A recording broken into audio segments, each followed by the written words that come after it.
Mr. Speaker, before the leader's rapid rise to her current role, she briefly served as Minister for Women and Equalities. There is, believe it or not, still such a role in this Tory government. Now, I raise this because there have been some absolutely shocking insights into this government's attitudes to women and equalities recently. They give us an opportunity to assess her government's record, and a spoiler alert for the leader, it is grotesque.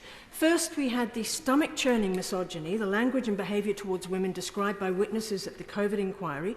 Even the leader will find it hard, I imagine, to defend the routine and disgraceful attacks on women in a government in which she served. It told us so much.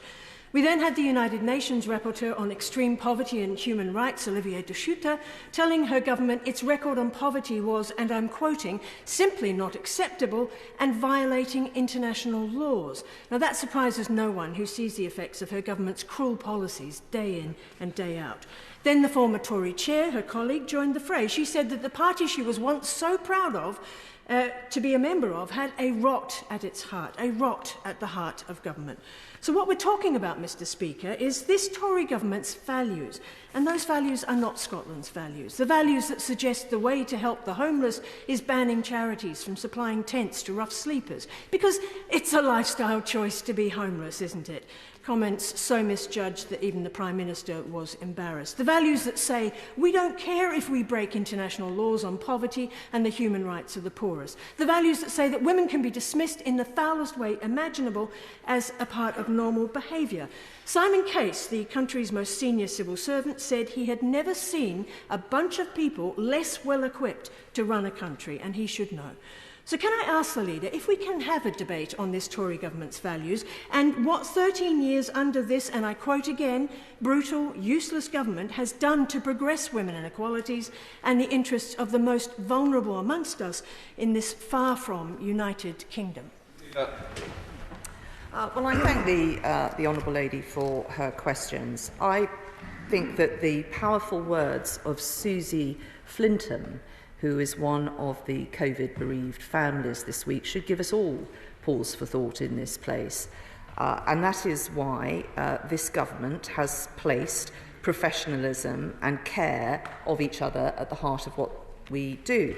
We are the first government to have set up a ministerial HR function in Whitehall. That previously did not exist, and it's shameful that it didn't exist. It's why we are focused on more training and support for MPs, for ministers and officials, and it is why in my evidence to the Standards Committee I have said that the only way that we will make this nation proud of our conduct here is to recognise the responsibility and duty of care that we have to each other across the hundreds of organisations that make up the political landscape, Parliament, political parties and Whitehall. This government and I, as leader of this House, take these matters incredibly seriously.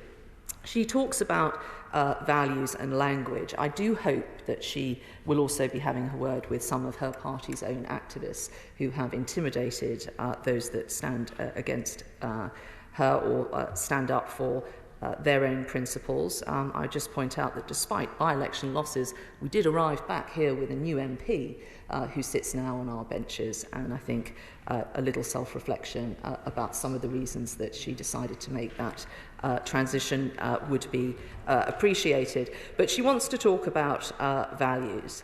And I would just point out on women inequalities issues, it is the SNP that have torn at the social fabric of the UK with their plans on gender recognition reforms.